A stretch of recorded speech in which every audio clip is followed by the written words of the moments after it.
Anne said nothing, but she thought perhaps that's just the trouble. He's too steady. Her girl needs a bit of fun now and then, but she didn't want to upset Dad on top of his bad news, so she smiled and pretended to agree with him, so that by the time she left for work he had forgotten their quarrel. It seemed to be the day for news. When Mr. Cass came in and had read through his mail, he called out to Anne, "Would you come in for a moment, Miss Simmons?" Anne took her notepad and pen, but it was not for dictation that she was wanted. Mr. Cass twinkled gravely at her and told her to sit down. "Miss Simmons, it hasn't escaped my attention that you take what I might call a scholarly interest in the cases that the firm handles, so it will be old knowledge to you that we took over various cases from Comar and Sons when they went out of business, and among them the trusteeship of the Boyer estate." Anne nodded. "Yes, sir. And the Boyer estate." "Just so. The Boyer estate incorporates the piece of land in which our client, Mr. Halderthay, is interested." "You've had some news on it?" Anne asked eagerly. Mr. Cass smiled. "That particular piece of land is to be sold, and as trustees we can choose either to place the sale with an estate agent or sell the land privately. I see no reason why Mr. Halderthay should not be offered first refusal before the land is offered for sale publicly. Do you?" "That's marvelous," Anne said. But why am I telling you?" That wasn't what Anne had been going to say.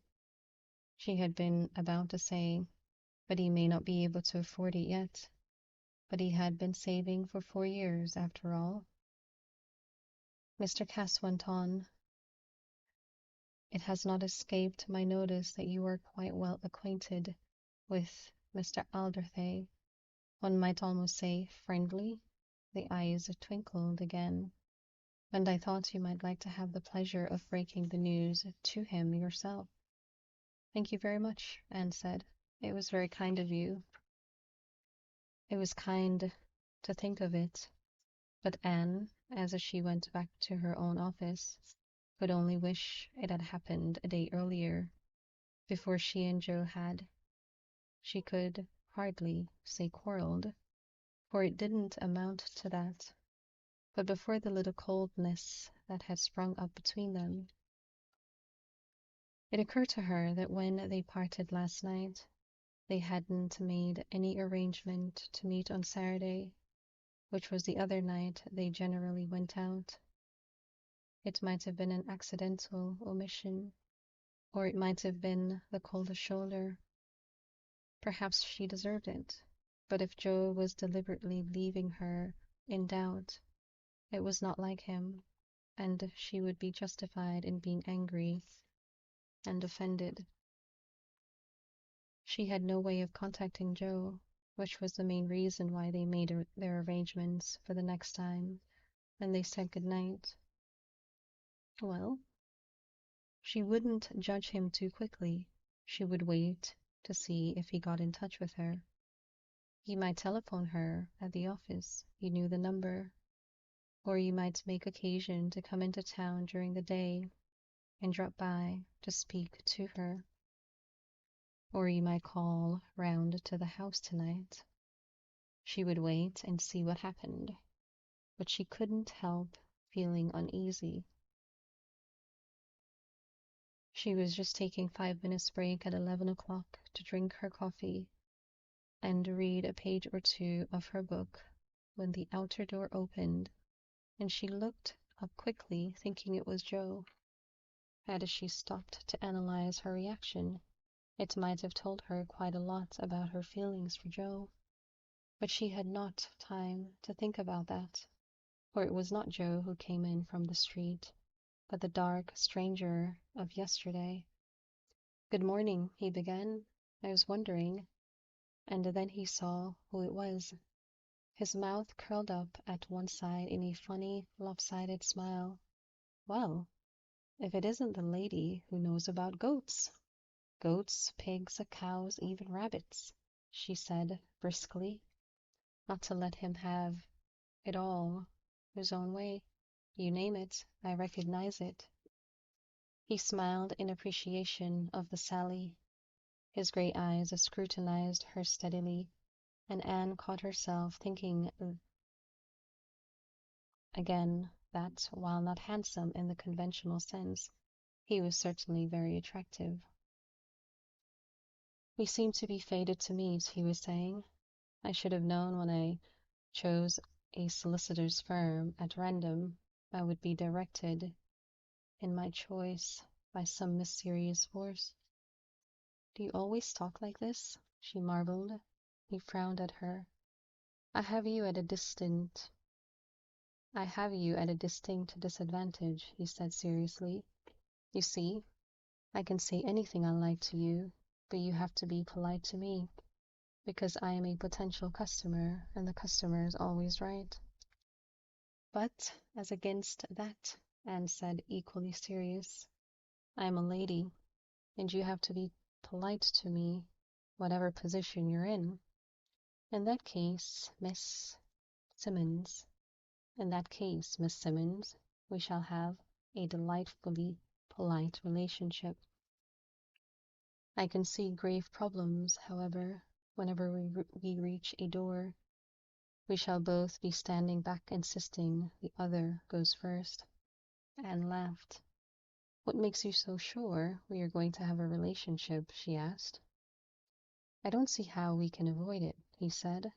His eyes found hers and held them, and she felt her heart beating a little more quickly than it should at the words.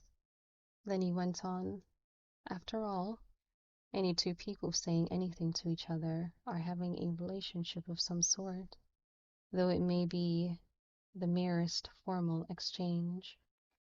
Anne cursed herself inwardly for having made too much of too little. She said, with a formal smile,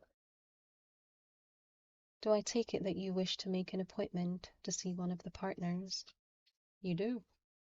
It's on a matter of conveyancing. I want to buy a building and a plot of land in the high street, and I need someone to handle the sale for me. Anne's mind flooded with questions and speculations at that point. Was he acting as an agent or buying for himself? With what purpose? Was it a house or a business? She racked her brains to remember what buildings were up for sale in the high street, but couldn't remember a single one. If he was buying for himself, it looked as though he was well off, and perhaps it also meant that he would be staying, settling down in Market Winton. This, in its turn, threatened to set off an even more disturbing chain of questions in her mind, and she had been sitting, staring at him for several seconds already. She must not slip from her professional perfection. She put her questions aside and said, May I have your name, please? I'll see if one of the partners can see you now. Oh, it needn't be right now, if it isn't convenient. I can come in at any time. I'm staying at the Black Bear just around the corner, but of course you'd know where it is. Of course, Anne agreed. And the name? My card, he said, slipping one out of his breast pocket with such a practiced air that it was evident he did it many times a day.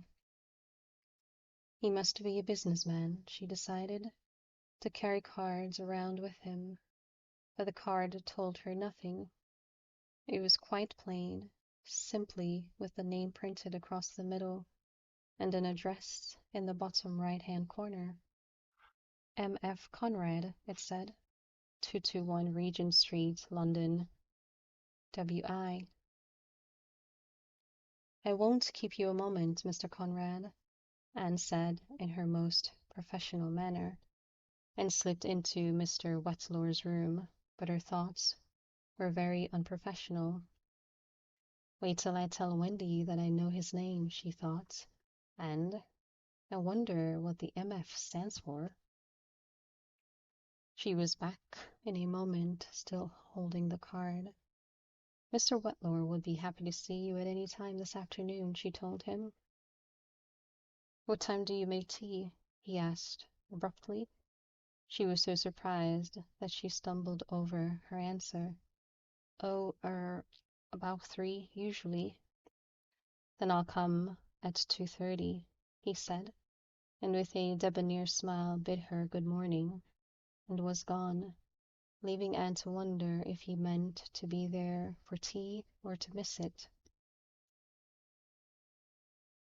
Anne stayed in the office over her lunch hour in case Joe should call, but by 2:30, when M.F. Conrad came back for his appointment, she had neither seen nor heard anything of Joe. She showed the client into Mr. Wetlow and went back to her desk, and there sat for some time, staring at the visiting card and speculating idly. Maurice Fitzroy? Martin Frank? How about Montmorency Featherstone? A businessman, obviously, but of what sort? He looked like an accountant, or perhaps a solicitor, except that he was just slightly too glamorous, just a little too showy. She found herself remembering the moment when their eyes met, and shook the thought away as a horse shakes off fly. Whatever else he was probably a smooth worker, and she shouldn't allow herself to be taken in by his ready charm.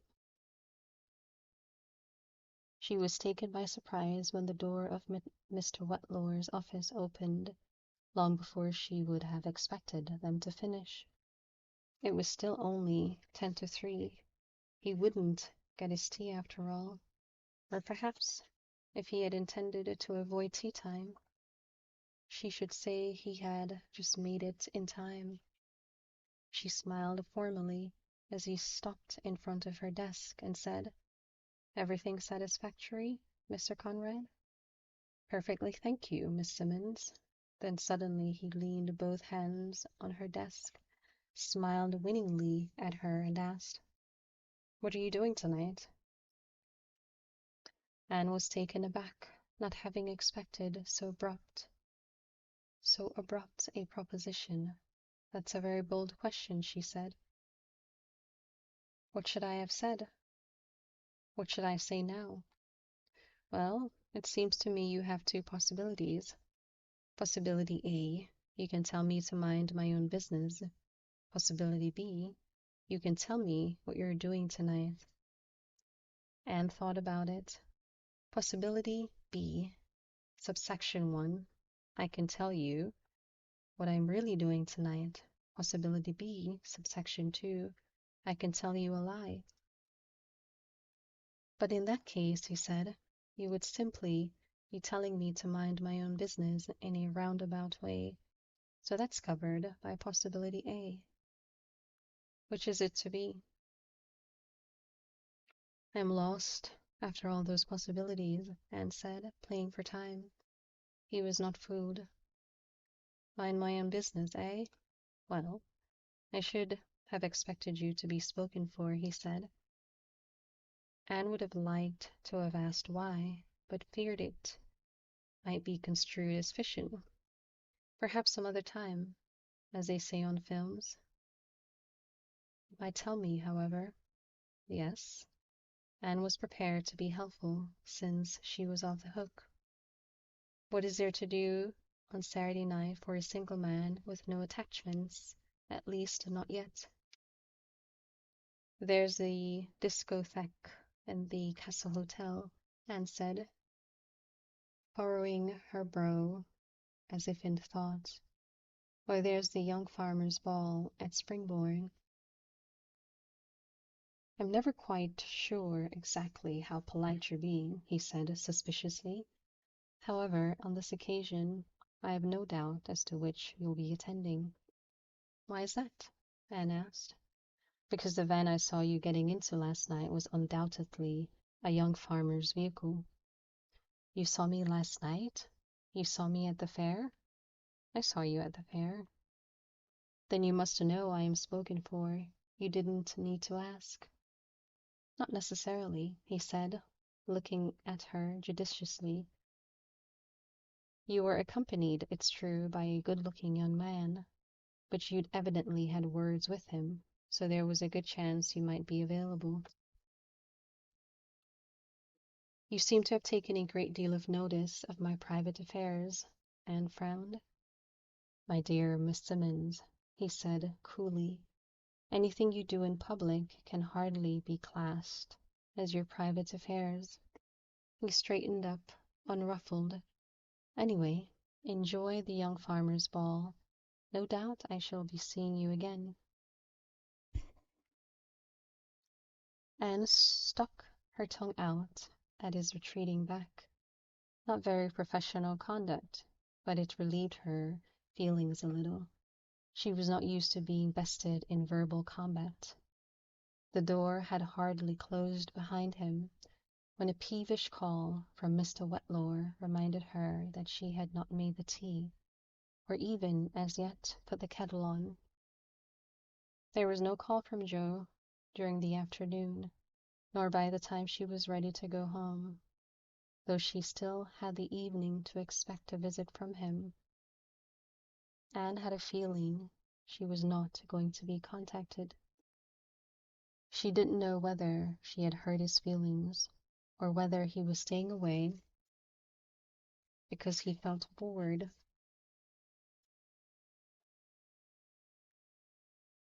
Because he felt he bored her. But whichever was the real reason, it was not a happy thought. She was very fond of Joe. He was kind and good, and she didn't want him to be hurt.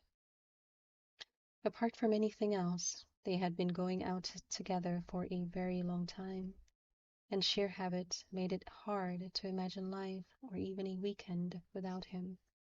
Then there was Dad to think about. He held Joe in high esteem, and his dearest wish was that Anne should get married and settle down. It would near break Dad's heart if he knew she and Joe had quarreled. It would be hard to keep it from him, too.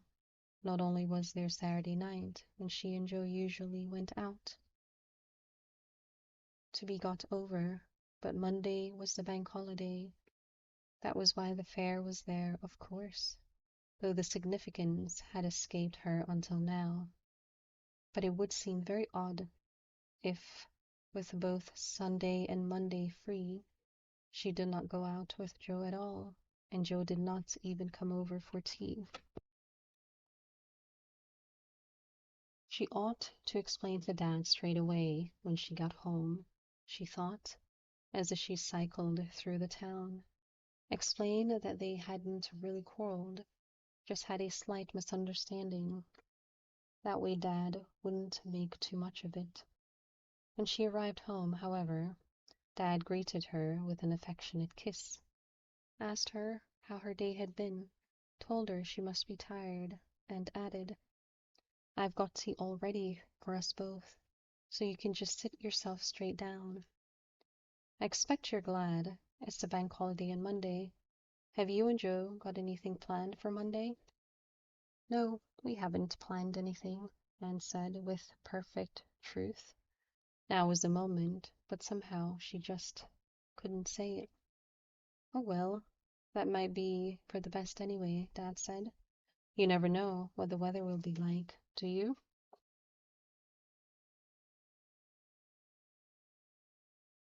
Saturday got used up, as it always did, with shopping and bits of neglected work,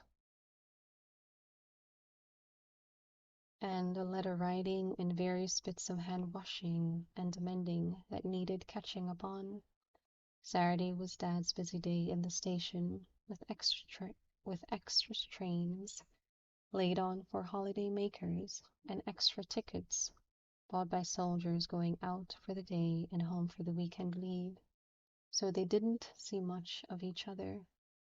Anne told herself she did not expect Joe to call, but whenever a car passed in the road outside, she found herself stiffening to listen. In the afternoon, she gave in to herself and took a bucket of water and cleaned the downstairs windows so that she could keep an eye on the road. But he did not come. If I stay in tonight, she told herself, Dad is sure to ask why. On the other hand, if I go and Joe comes around, and if I go out and Dad sees me taking the bus, life seemed fraught with problems until suddenly she decided to stop worrying about them. Joe can't expect me to wait around for him without a word of a message, she told herself severely. Anyway, it would do us both good to go out with someone else once in a while. We're getting stale and narrow-minded. The problem of being seen leaving under her own steam was easily overcome simply by starting off when Dad was across at the station,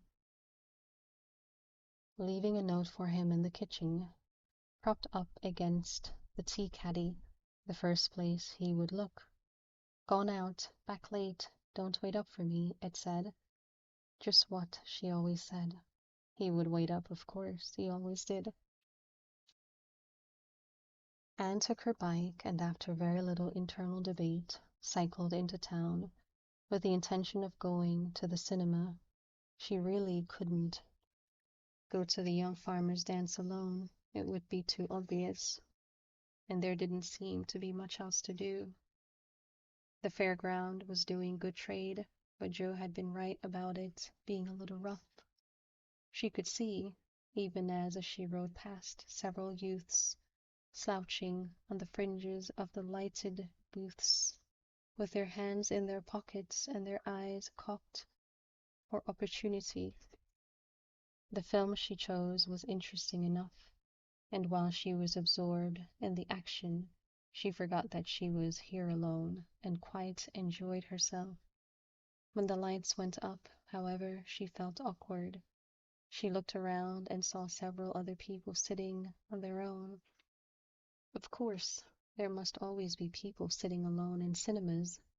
She had simply never noticed them before. How sad to be a person who always goes out alone.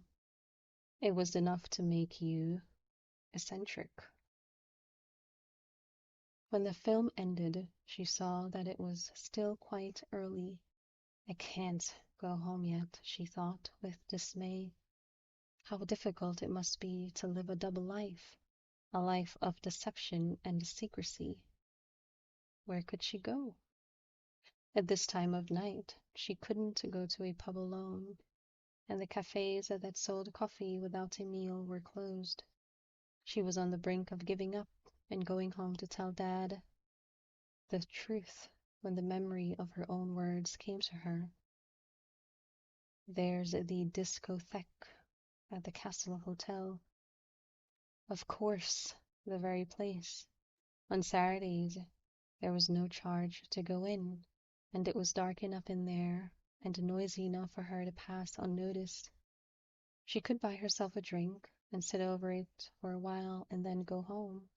Or, if she met up with Wendy, she could have a little company before ending her evening in a lone cycle ride. The discotheque was crowded, even more so than usual, because of its being a holiday weekend, she supposed, and she slipped in among the press of bodies without so much as a raised eyebrow, for which she was grateful. It was almost more like a nightclub than a disco, with the muted lights and the little tables in alcoves and the spotlighted dancing. It was quite a smart place, and they often had live acts on in the evenings instead of records. On those occasions there was a charge to come in, and waiter service only at the tables. After a fairly long wait, Anne managed to secure herself a drink, and she took it and backed out of the crush round the bar and looked for a seat somewhere out of the way where she could listen and watch in peace. She had seen no one yet whom she recognized, so she supposed that there were a lot of holiday makers here, or perhaps a crowd from one of the nearby towns. She was pondering on this when a voice at her elbow said, "Well met by moonlight, or perhaps I should say spotlight." It was Mr. Conrad standing beside her alone with a glass in his hand. "So you didn't go to the farmer's ball after all, as you see," Anne said, "and neither did you." "Well, I just had a feeling you'd be here tonight, and so you are. But do my beady old eyes deceive me, or are you all alone and palely loitering, as the poet says?" "Which poet?" Anne asked, intrigued. He smiled with a charming frankness. "Well, do you know? I really don't know." "I suppose it's the height of bad manners to quote without knowing who you're quoting." "Whom?" Anne corrected him. "Whom?" he agreed. "Goats and grammar. What a lot you know." He put his head a little on one side, surveying her acutely.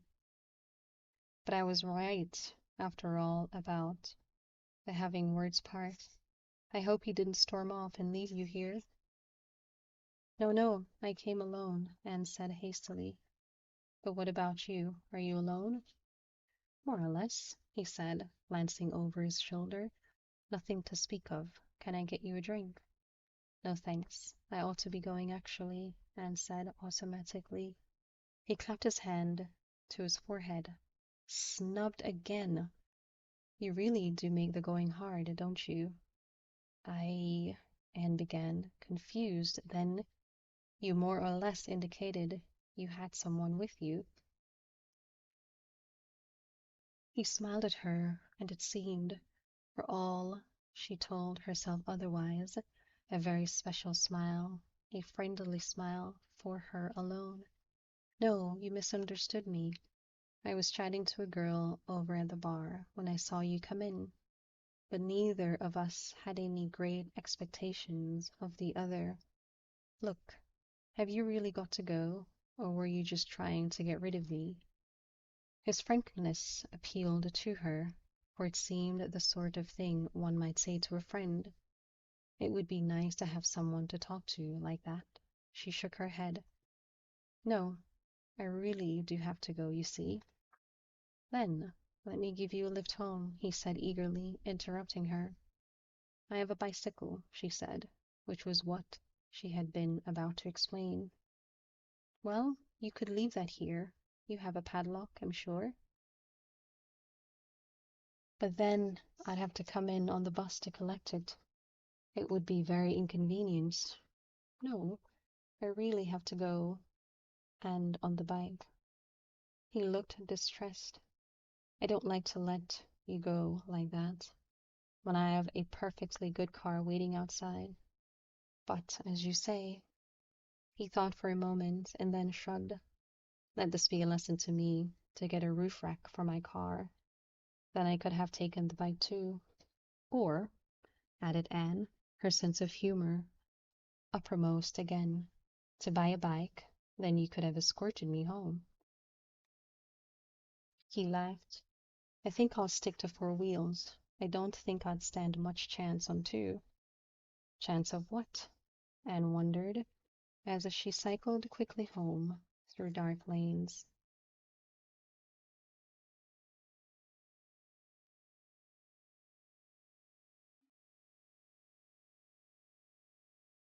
"Did you and Joe have a quarrel?" Dad asked Anne the next morning at breakfast. "No, why?" Anne asked, her heart sinking. She already knew the answer. "Well, He came round last night to see you. I thought you'd gone out with him. I was quite worried, until I thought you must have quarreled, and you'd gone out without him in a huff. We didn't quarrel, Anne said. It was just, well, I don't know how to say it, a momentary coldness between us, I suppose. What did he say? Oh, nothing much. You know Joe. I said you'd gone out, and he said, oh, and then he said he'd come around today to see you. Did he say when? Anne asked, trying to sound unconcerned. No, but I expect it'd be after dinner. Where did you go then? Last night? Oh, to the pictures, and then I dropped in at the castle for a while. On your own? You're a funny girl, Dad said. Why didn't you tell me about you and Joe? There was nothing to tell, really, Anne said, and I didn't want to upset you. I know how fond you are of him. Well, I am, but I thought you were too. I am, but what? Oh, I don't know, Dad. I really don't. She tried to change the subject. Are you going for a spin on your bike later? I might do, he said, and cocked an eye at her. You want to be on your own with Joe, is that it? Oh no, I didn't mean that, she said hastily, but Dad only smiled. Don't you worry, I'm not offended. I know what it was like when I was courting your mother. Time alone was a precious thing, hard to get. But I didn't mean. Don't you mind, Dad said. I want to get out for a bit anyway. Might get some dandelions. Thought of making some dandelion wine this year. I'll pop out for a spin after dinner. Dinner was over and cleared away, and Dad had gone before Joe arrived.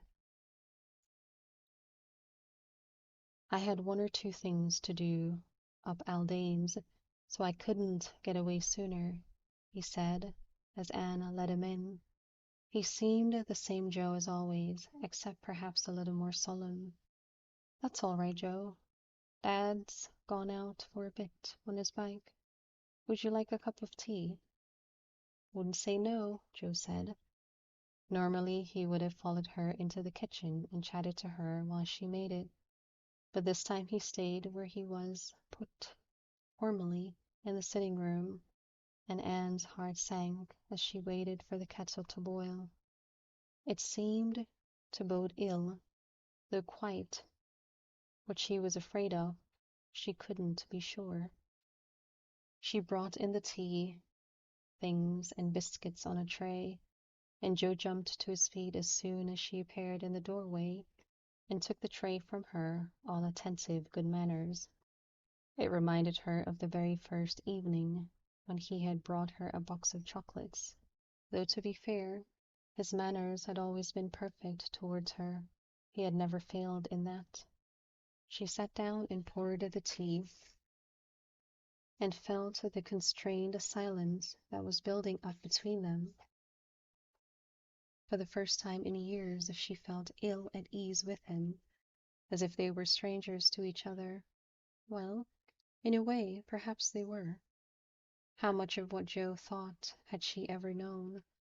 She remembered how, fleetingly, last night, she had felt more at ease with a man whose first name she didn't even know than she did now with Joe, whom she had known for 4 years. I came round to see you last night, he began, after a while. Yes, Dad told me I was out. That was a silly thing to say, of course. He knew she was out. He didn't say anything, and she thought perhaps he was angry. He had his head down, staring at the pattern on the carpet between his feet. I went to the pictures, she said. He still didn't reply. I didn't know you were coming around, she said reasonably. You didn't say anything on Thursdays when you left me, and you didn't phone or call, so I couldn't be expected to know you were coming around, could I? She was trying not to sound peeved, and He lifted his head at last and regarded her with his wide blue eyes. "Oh, that's all right. You don't have to explain to me," he said. She misunderstood, thinking he was speaking ironically, and began to justify herself again, but he broke in. "No, no, I quite understand. It was my fault for not ringing you up. It slipped my mind that I hadn't said anything about it on Thursday." She saw suddenly that he was being quite genuine in taking the blame to himself. He really was not resentful that she had gone out. She saw, too, that in normal circumstances she would have assumed that he would be calling round for her, even if he did not phone. It was the fact that she thought they had quarreled that made her think he would not come. She felt confused and ashamed, but at the same time piqued. Did she really know so little about him after all this time that she could not judge his reactions to any given situation? He sat quiet and calm, as relaxed and alert as a great golden lion. He held his teacup in one strong hand and seemed to dwarf the room, the furniture, even the house, with his image of strength, as if he were some wild animal who had consented of his free will to be shut up in this cage with her, and wondered at how strange he seemed to her suddenly, though he was as familiar as her own heartbeat. She watched him, fascinated. "I've been doing a lot of thinking," Anne said. He said at last. "I've been doing a lot of thinking, Anne," he said at last. As he spoke, she realized how rarely he used her name. "Those remarks you made on Thursday didn't go unnoticed. Joe, no, no. I know I am slow of speech, but I notice things, and I think about them." He grinned infectiously at her. "May take me a lot longer than you, but I get there in the end. Anyway, as I said, I've been doing a lot of thinking about the things you said." "What things?" she asked faintly. "Well, about spending money and splashing out and treats and so on. I've been saving hard, as you know, and I have not had much money to throw around. But there's justice in what you said, too. There's a time to spend and a time to save, and I knew what you were getting at." "Did you?" Anne asked, more faintly still. She hadn't an idea of what he was talking about. "Of course. These things don't matter so much to a man as to a woman. I don't mean to say I don't care about it, don't get me wrong. I do, of course, I do. But you know, to a man, well, to me anyway, it's the show. And what goes on inside means more than the show. Do you know what I mean?" Anne shook her head wordlessly, but Joe didn't notice, carried away on the rear flood of his eloquence. "So I came up to town on Saturday," Joe went on, reaching into his pocket, "and I got you this. Of course, you can change it if it isn't what you wanted, but I think I know the kind of thing you like." It was unmistakably a jeweler's ring box. He held it out to her, and Anne stared, paralyzed, unable to make any move or speak any word. When she did not take it, he opened it for her and held it out again for her to take the contents, a diamond, solitaire, and engagement ring. At last, Anne wrenched her fascinated eyes away from it and looked up at Joe. "But Joe," she began. Their eyes met, and he must have seen the distress in hers. His expression altered, the pleasure and expectation draining out of his face, to be replaced by bewildered pain. It was what Anne had always dreaded to cause him, and she wanted to reach out to him. "You don't want it," he whispered. His hand still held it out to her, as if he had not yet got control of his muscles. She burst out, "You didn't ask me." "I never thought," he whispered, his eyes still holding hers in fascination. "That's just it," she said bitterly. "You didn't think. The most important question in your life, and you forgot to ask it?" "I didn't forget," he said, growing indignant in his turn. "I just never thought. I just assumed. Well, I always thought that was what we went out for." "You assumed?" "Well, we've been going out for all these years, going steady," he said defensively. "Naturally, I thought. Well, anyone would, wouldn't they? I always thought in the end we'd get married. That was what we went out for. You never said so. I thought you knew. I thought you knew I loved you. Do you think I'd go out with you for 4 years if I didn't love you?" He stared at her, and she saw the new thought as it entered his mind. "After all," he said, and his voice had sunk to a whisper again, "that was why you went out with me, wasn't it?" She didn't answer. She didn't know what the truth was, and if she did, she didn't think she'd be able to tell him.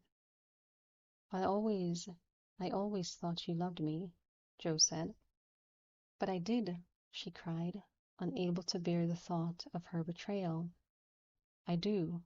At least, I'm very fond of you." "Fond?" He looked down at his hand, still holding out the despised ring, and withdrew it slowly, closing the box as he did. He stared at it as it lay white on his brown palm, and then closed his fist around it. "All right, fond, if you like, but you don't want to marry me." "I don't want to marry you just yet.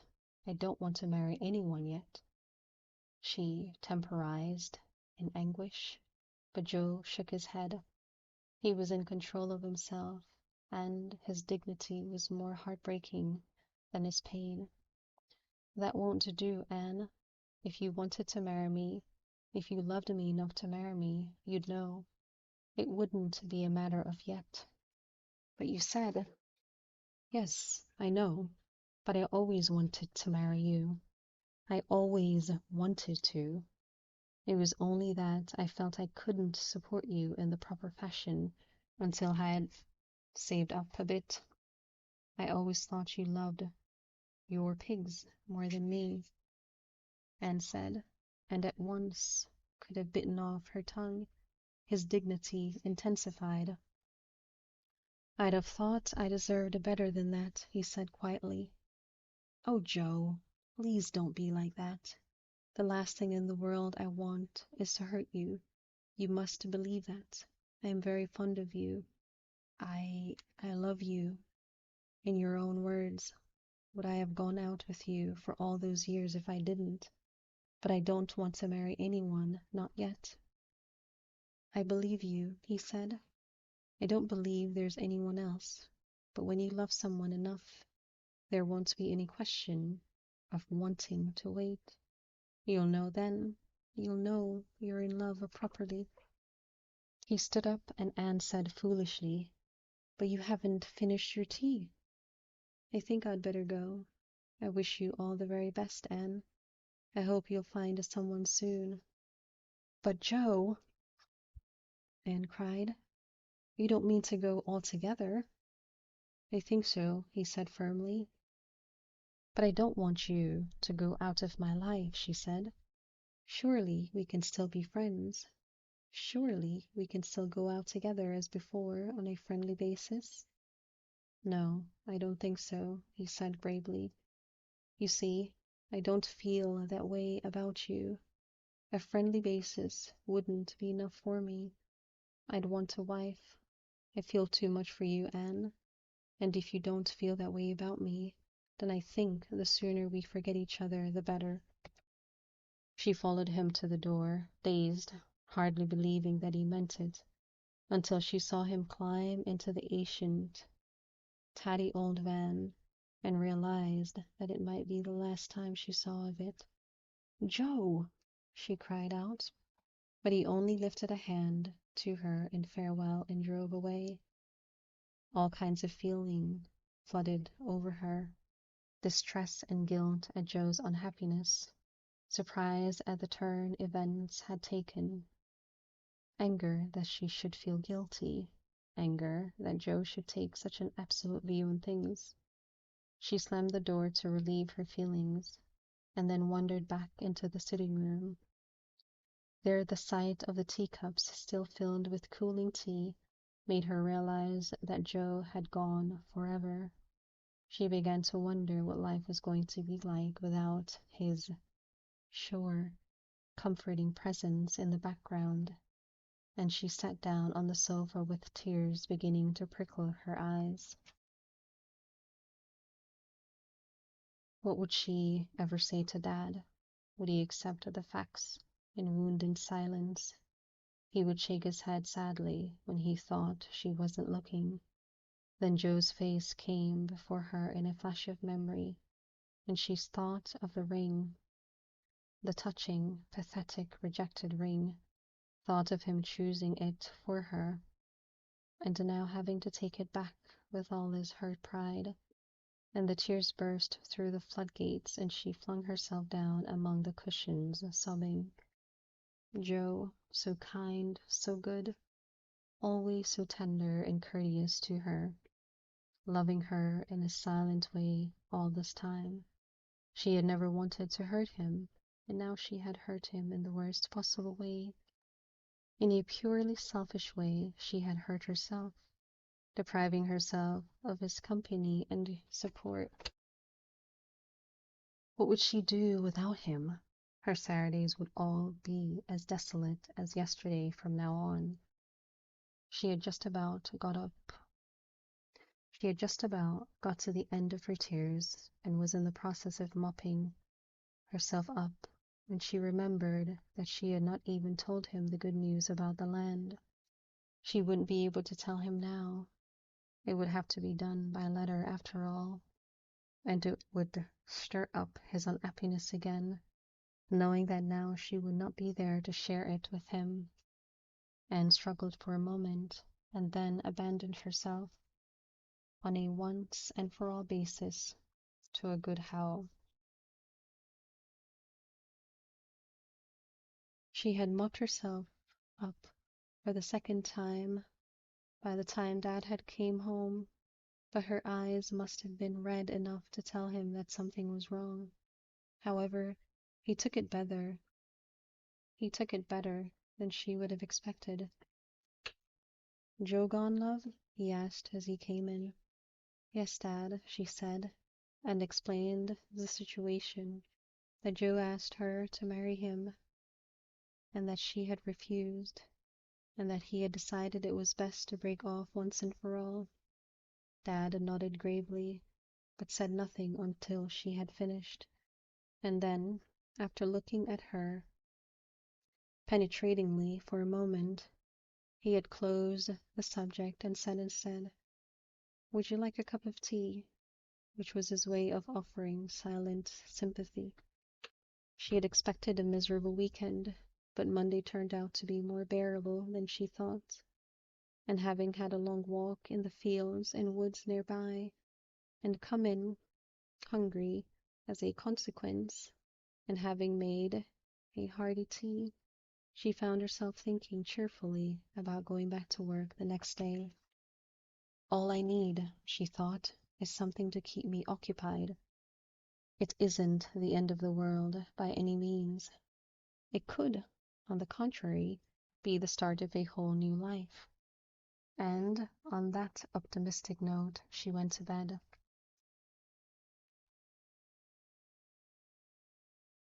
On Monday at lunchtime, Anne went up to the Castle Street and had lunch with Wendy, at her insistence in the cafeteria in Woolworth's.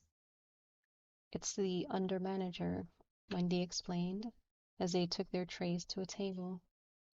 I've discovered that he has his lunch at this time. They rope off a bit of the canteen for the floor walkers to have their lunch. Look, over there. Anne looked. So he has his lunch, so what? He's gorgeous, that's what, Anne said severely. Oh, Wendy, Anne said, laughing. You're impossible. What about Graham? Oh, Graham, Wendy made an expressive face. He just doesn't understand me. So Graham's out on his ear? Yep. So you say, I'll believe it when it happens. Wendy smiled. Well, perhaps you're right. Anyway, what about you? Tell me your news. Anne told her about breaking up with Joe and about meeting the dark stranger again. And you mean you still don't know his name? Wendy asked, more impressed with the latter piece of news than the former. In her own chronic state of uncertainty, she could not regard such fluctuations of romance as either serious or permanent. Not his first name, Anne admitted. Some friend you are. Why didn't you ask? It didn't occur to me that you were burning to know. Anyway, it seems that he's staying around for a while, so you'll probably get the opportunity to ask for yourself. Not if he's going to your firm for his business, Wendy said gloomily. Why did he have to choose an old-fashioned one-horse job like your firm when there's a bright, modern go-ahead place only a few minutes' walk away? He needs his head examined. Then her face brightened. But that's a good opening. When I finally get to meet him, I can try to persuade him to change firms, unless... Her face fell again. Unless what? Anne asked. Unless he chose your firm because you work there, after all. She went on in spite of Anne's scoffing. You seem to meet up with him with suspicious regularity. Are you sure you don't know his first name? You wouldn't hold out on me, would you? She pleaded. Not on your old friend Wendy? You're crazy, Anne laughed. But I suppose that's the way I like you. Just promise me one thing, Wendy said, straight-faced, that I can be a bridesmaid at your wedding. Not only that, Anne said, equally serious, you can be bride at my wedding. A moment of silence, and then they both burst out laughing.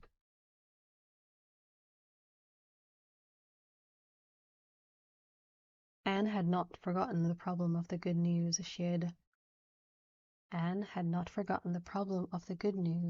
not broken to Joe, and having toyed with the idea of telling Mr. Cass that she was no longer friendly with Joe and having him write a letter, she decided that there was no need to be that unfriendly. It would almost be an insult, and she bore Joe no ill will. On the contrary, she was still as fond of him as ever. So she rang through to Aldane's farm and asked the girl who answered to pass on a message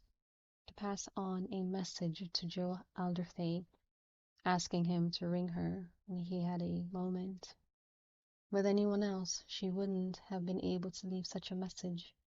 For anyone else would think she was wanting to rouse up old problems and wouldn't ring. Joe, however, whatever he thought she wanted to talk about, and however he felt about her, would never be so discourteous as not to ring when she had asked him to. He was that sort of person, and Anne had always known how to value his particular qualities, so she waited confidently for his call.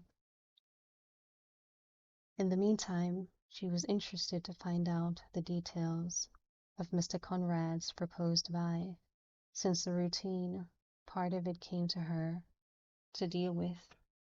He was interested in a building and forecourt on the corner of High Street and Beef Lane, a narrow alley that led down to the site of the old shambles on the corner of the marketplace.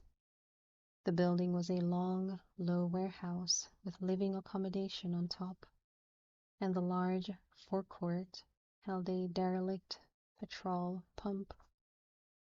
In the old days, most shops that sold general wares also sold petrol, for actual garages or service stations were confined to the main trunk roads. It was quite common to have 2 or 3 grocery-cum-general stores in each village, each with a petrol pump and a paraffin pump outside. The modern trend, however, was away from this, and the site in question had not sold petrol for some time. In fact, the site in question had not sold anything for some time, Anne discovered. In the course of her inquiries, that it had been empty for well over a year, the previous owner having gone out of business and having sold the property to cover some of his bad debts. It was owned by sawmills, who were apparently happy enough to leave it fallow, as Joe might say. Anne wondered idly what the dark stranger wanted with the place. Idly, because of course she was bound to find out in the end. She was in the delightful position of having to do nothing to find out about him and his business. It would all come to her. He came in on Wednesday briefly to give some piece of information or other to Mr. Whitelaw. Mr. Whitelaw had not told her this. He always played his hand close to his chest in the vain and illusory hope that she would remain in the dark. Though it was a flying visit, Mr. Conrad still had a pleasant smile and a cheerful word for Anne. He did not regard her, as some of the clients did, as a part of the furniture. "Hello," he said. "How are you?" "As well as can be expected," she answered. "You sound like a hospital bulletin. Are you unwell?" "Oh, no. Life just seems a little complicated just now." "Nothing serious, I hope?" "Oh, no, nothing serious." "Good." "You sounded almost as if you meant that," Anne said. He looked surprised. "Shouldn't I?"